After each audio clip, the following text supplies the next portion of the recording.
So surrender. I thought I would talk about this because it has been a big theme in my life for the past few years. And surrender actually is, as you may or may not know, how Aiden and I became administrators for SLC. I've been practicing surrendering for a while. But I think and when we were asked to be administrators, and at first I was like, no. And then I was like, wait. Then I was like, wait, we're supposed to be surrendering. So whatever life gives us, we take. And so I was like, okay. And I think my biggest act of surrender in the past 2 years is actually moving to Franklin. So we had been talking, Aiden and I, about leaving Gainesville. I didn't love my job. In fact, I really didn't like my job at all. And my kids were growing up. My youngest was in high school, a senior. And so she was leaving, and then we were going to be, living in Gainesville. And really not tied there. So we were thinking about moving, and we're looking for some other place to live. And Aiden had researched a whole bunch of different places. And so we decided to go on a college tour and like a house tour, So we brought my daughter, and because she wanted to go to school in North Carolina. So we brought her to some schools here, and we looked at different places, and we drove down the mountain, and we turned into the street that our house is on, and we saw our house, and he and I both were like, oh, that's it. I mean, it was there, it just felt right. And, but of course, we tour the house, we go with my daughter, and she's like, this is the ugliest house ever. There's so many spiders. It's so scary. Because nobody had lived there for 2 years. So yeah, it was a little scary, but, and so she's like, no. But we were like, okay, we'll try. And so we put in a really low offer, not really low, but pretty low. And the realtor's like, no, no way. And so we're like, well, we're just, we'll surrender. Like if it happens, it happens, and we go home, and the realtor calls and says, I can't believe it, but she took your offer, and we were like, oh my God. And it just felt like, we just surrendered. Like, we didn't push and pull or fight for, we just allowed. And so here we are, and it's been a wonderful journey, right? So why on earth would someone want to surrender? The definition of surrender is to cease resistance to an enemy or an opponent and to submit to their authority. Right? Yeah, it's really harsh. I looked that definition up yesterday or the other day when I was writing my speech, and I was like, wow. But when I was sitting there in my chair earlier, I was thinking, okay, well, who do I surrender to? My enemy. And, almost sometimes when you have, I don't know if you have those days, but I have those days where I get up, I get dressed, and I look in the mirror, and I'm like, oh my gosh. And I'm like, do I want to wear this? Do I not want to wear this? Oh my God, and then I'm like, that's the enemy in my head. Right. And so I'm thinking, if I just surrender and let go, cease resistance to the enemy. So I just let that enemy in my head go, then I can move on with my day, and it's actually okay. But in my speech, what I was thinking of is, who am I surrendering to? If you asked me this 10 years ago, I never would have said like, I'm surrendering to God, or I'm surrendering to the universe, or I'm surrendering to the flow, because to me, surrender felt like an act of submission. And to me, submission meant weakness. And I was always one to grind through, to push my way, to, try to achieve those goals I set. I mean, I'm type A, so that's what you do, right? We're supposed to go to work, make money, get a big house, have lots of things, have the kids that have those accomplishments, so I can write it in my Christmas cards and be like, hey, look what my kids did. Right? Isn't that what we're supposed to do? I don't know. But what does surrender have to do with spirituality? I mean, when I thought about this, most religions do ask you to surrender, right? They ask you to surrender to their God and their rules. And so maybe surrender really is a spiritual concept. Maybe we should be looking to surrender to something. But what about those of us, me, that don't really congeal with organized religion? It doesn't really affect me. I don't really love it, actually. So who do I surrender to? Maybe it's the universe, or maybe it's the flow of life. And then what is spirituality? Like, spirituality involves the recognition of a feeling or sense of belief that there is something greater than myself, something more to being human than the sensory experience. And the greater whole of which we are part of is cosmic or divine in nature. So I looked that up. So how do we get to the place where we feel or we recognize that we are more than our own individual selves? Like maybe we read books, maybe we practice practices, maybe we go to church, maybe we go to temple. To me, one of the most key parts of spirituality actually is ritual when I was thinking about it. And what is ritual? Ritual is a formal or customarily repeated act or a series of acts or a solemn ceremony. So as a child, my father is a scientist. And so his parents were Christian, Catholic actually, but he was very scientific. So I learned, about evolution. We did not go to church and I didn't really understand church. I didn't know why you would go, why you participate. I mean, some of my friends went and I understood that there was like a fellowship and, they did things together and there was kind of a ritual but I didn't get it. And then I came across an article. I'm sorry. I didn't get why you would want to do that. And I think that rituals provide meaning and shared connection, and they make experiences memorable. And in researching for this talk, I came across an article that actually explained collective rituals. And they don't have to be religious. They could be like a wedding or a graduation. So when you have a collective ritual, they require sometimes rehearsal. They require coordination and synchronicity in a group. Sometimes they require you to chant or talk in unison.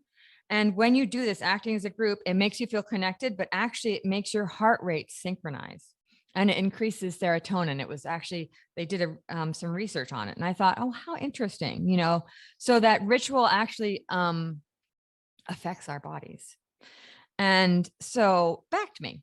So as a teen, I tried to fit in, I tried to figure out where I fit. Like, don't we all, when we're teens, we kind of rebel against what our parents have taught us. And then where do I fit in spirituality? What group? I craved connection, but I also craved connection to my spirit, like connection to others, and to my spirit.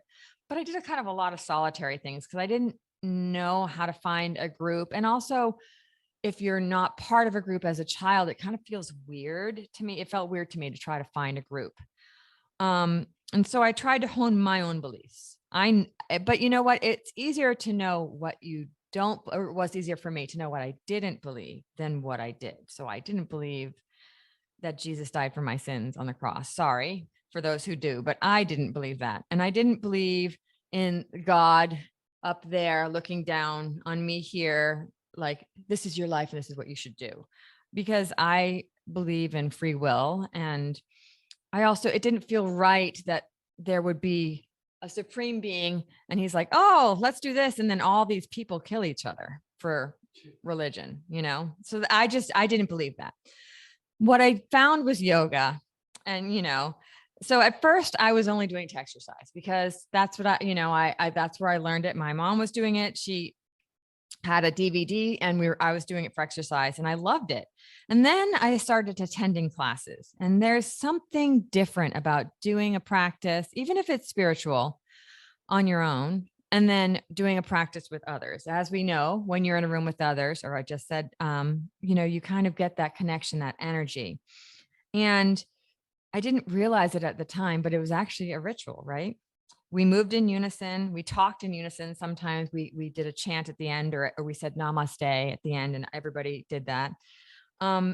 And so it provided a lot of connection. And so I decided, to look more into the spiritual side of yoga. And I found a lot of it really interesting, but it's Eastern philosophy, and I grew up in the West. So some of it didn't connect. There's a lot of, also in the yoga community, there's a lot of different little sects of people, and they want you to do it their way. Some people are like, you must be vegetarian. Some people are like, you have to wear all white, you have to do it this way, you have to do it that way. And so it felt really pushy and kind of business-like, and a little fake, to be honest. So I tried other things. I tried Buddhism. I tried witchcraft. I tried mysticism, tried mushrooms. Yeah, I actually had a spiritual awakening during my mushrooms, and then I forgot it when I woke up. So whatever. I mean, not when I woke up, but when I came back down. I remember thinking, oh, and then I was like, wait, what was that? But I, it's, you can't, I didn't write it down. So, but I kept going back to yoga. And so I decided to become a yoga teacher. Now, in my yoga teaching class, they typically don't teach a lot of philosophy. I learned a little bit about it, but I learned more about the postures and connecting to yourself. And but I did find a deep inner peace in Shavasana. That's what you do at the end of class when you lay down and you relax and you spend that time on your, it's kind of like a meditation on your back. And I also found a connection in the community and others that experience the same thing with me. And in short, in yoga, I found my ritual. And so why do we crave rituals? We find that we need rituals to help us connect to our deepest thoughts. This is Teddy Prout, the director of community services in the UK. We connect our deepest thoughts and feelings in these profound occasions, our highest hopes and our most debilitating fears. The need for ritual is innate. It is born of a deep need to articulate times of profound experience and transition, and is an essential part of what makes us and keeps us human. And, when I thought about ritual more, I thought about when I'm writing this, I thought about, I think I actually found ritual in other ways. I did a lot of running and I enjoyed running races. And if you think about running a race, so I'm going to a place where all these other people are doing the same thing as me.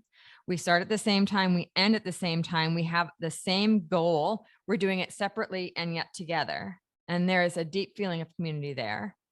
And then I also thought about concerts. Like if you go to a music concert and everybody's there listening to the music, we're all doing the same thing. Often we're singing together. One of my biggest spiritual experiences when I was younger, and I didn't connect that it was spiritual until later, was actually a concert. And it was a U2 concert. And I was with a friend who I didn't know that well. And we were way up in the nosebleed seats and they were, but there was such an overwhelming energy flow. I had never felt that before in my life. I could feel it coming from the band and coming back to them from the audience. And it was amazing. And then recently, a couple of years ago, I was at a football game with my daughter. I was actually working it with her. We worked the concession stand, but at the end of the football game, the UF football game, a lot of the fans that were left were and the football players on the field sang the same song. And it was like and there was, again, that palpable feeling of energy coming back and forth. And I thought, well, maybe these sports events are also kind of a ritual. I mean, you go there, you wear the same thing, you're all with a group cheering. I mean, it was almost sacred at that time when everybody sang. It was definitely a thing that they did every time at the end of the games. And so, okay, we talked about ritual a lot, but where does surrender come in? Well, it came in my life when I was at the Unity Church in Gainesville. We were members of the book club there, and we read The Surrender Experiment by Mickey Singer. And you know what? I didn't love that book. When I first read it, I was like, okay, so he's saying all these things happened to him because he let go, and they were all really amazing things. Okay. I didn't get it, I didn't get how to surrender. Like, did he really surrender? And if you haven't read the book, I'll just read you a blurb from Amazon. It says, in The Surrender Experiment, Michael Singer tells the extraordinary story of what happened when, after a deep spiritual awakening, he decided to relinquish his personal fears and desires and simply let life unfold. And so, I mean, the book, I don't know. But anyway, in the book club, we also read his other book, The Untethered Soul. And that is his first book. And then the second book was The Surrender Experiment. Actually, his other books, but those are his first, most famous. And also, the books, I just didn't connect with that much. I felt like that one was a little verbose. And I felt like since I had been doing yoga and meditation, I had learned a lot of those practices already. But that makes sense because Mickey is a devout yogi and a meditator. And that is where he learned a lot he found a lot of his spiritual practices. But our book group from Unity was like, let's go to the temple, because we're in Gainesville and the temple is in Alachua. It's like going to Otto. And so he has talks and he has a Sunday service. And so we went to one of his talks. And when you go to the temple, it is so much more than just a place. You walk, and the space is very sacred. You walk in, it's in the woods. So you kind of park far away and you have to walk through the woods. It's a beautiful building that he built. He writes about it in the Surrender Experiment. He built, it smells wonderful because it's a cedar building. You take off your shoes before you go inside. You go inside and it's quiet because they don't speak. You have a seated meditation before the talk. So you take off your shoes, you sit on the floor. Some people sit in chairs and you meditate. And then there's an altar and he has pictures of his gurus there. And then when he comes in, he sets more sacred space. He sings a song, a chant, and then he gives his talk. And then after his talk, he does an arti, which is a ritual where you devote light and a song to all his gurus, and he goes through the gurus. So it's a very enclosed and sacred space. And that first visit was transformational. When he speaks, it's basically the same things that you hear in his book, read in his books, but it's so much more, because it's the connection of the person talking, and I got it more. And perhaps it was a little bit of the ritual that brought me back. It definitely felt sacred. So Ada and I started going more. We stopped really going to Unity and we started going to the temple. And we went to chanting. They have chanting on Tuesday evenings. And we went to yoga, and I started teaching there later. And we went to other talks. And I learned that when he talks about surrender, he simply means allowing the universe to flow. He means, instead of fighting what comes or pushing for things to go your way, no, I really want it this way, you just let. So when we got offered the administrators of Spiritual Light Center, instead of fighting or saying, no, I want this, we just, okay. And we always have things that we want, but we instead have to just allow.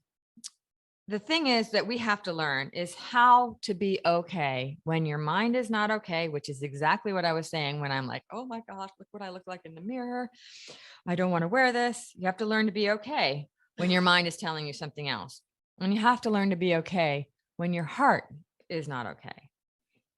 And Mickey would say that you can take that emotion, whatever it is, and realize that you are not the emotion. That was one of the most profound things I felt, because when you have emotion, it kind of feels like that's you, that's me. I am anger, I am frustration, but it's an emotion. It's a thing you have, and you can allow it to move through you, flow through you. That's not you. You have emotions. You are not them. And instead of getting stuck, it's learning to allow the universe to unfold and let life happen. He would always say, get up in the morning and be like, the universe is unfolding, dig it. He said we were addicted to our thoughts, and I can definitely tell you this is true. I know that we can get stuck repeating something in our heads. I was just talking about that earlier. For me, I have children, and my children repeat this back to me. They show this. They call me and or say, I think this, or what, I'm worried about this. And they get that stuck in their head. And then they're just focused on, my neck looks weird. What's this bump on my hand? What if I do this? And instead you have to just like, let it go. And and you have to learn that the more you pay attention to those stuck things in your head, the more they stay there. So the more I focus on perhaps, I don't know, not looking good in my clothes today, and I repeat that and I repeat that and I do that every day, then when my mind is quiet and has nothing to do, it's like, okay, what's my default thinking? Oh yeah, that. And it starts thinking that again. So you have to like allow yourself to kind of let go of that. How can we change or free ourselves from this addiction to our thoughts? He would tell you to meditate. Learn to practice being the watcher, the person back here, watching the thoughts in your head, the one who notices those thoughts, right? So are we the thoughts Or are we the one who notices the thoughts? Practice being that person that notices them, and don't try not to be attached. So you can have the thoughts and they can go down that train of road or wherever and take where, but you don't have to hop on that train. You can let go. That's how we surrender. We allow for the flow of the universe. Instead of wishing the weather was different, I wish it wasn't raining today. I wish that mud would go away. I mean, but if it wasn't raining, then my plants wouldn't grow, right? If it wasn't raining, then what would happen to our rivers if it never rained? He used to say, those people that are like, oh my gosh, it's raining on my birthday. I just wish it wouldn't rain my birthday. Or it's raining and I had a picnic to go to today. He's like, imagine if you went to the picnic. So there's that. It's raining and I had a picnic to go to and I'm so mad. And then there's I went to the picnic and it's raining and oh my gosh, I'm so glad it's raining because the guy I brought to the picnic is a schmuck and I just want to go home. So instead of fighting against what is actually happening, just, allow it. You can't let things change. The things that are happening outside are happening. You are not the center of the universe. And so instead of living a life of like and dislike, I only like and I only dislike, I only want it this way or this way. Instead of living it black and white, learn to be happy with the gray, the whatever is given to you. When you wake up in the morning and you're there, I'm back, I'm happy, amazing. He also used to say he went and learned about a robot and they were making a robot and they were trying to figure out all the things that is necessary to get you up out of bed in the morning. And the robot had so many different actions just to go from lying down to sitting up. And how easy is that for us? Like, we have these amazing bodies that we're given. And instead of fighting against our lives, we should just allow. And so I'm just going to end with a couple quotes from him. You are the most beautiful thing that has ever existed. You are a great being. If you don't resist, life is beautiful. Everything is awesome. Everything is what it is. Things are what they are, and it has nothing to do with you. And that's my speech. Thank you.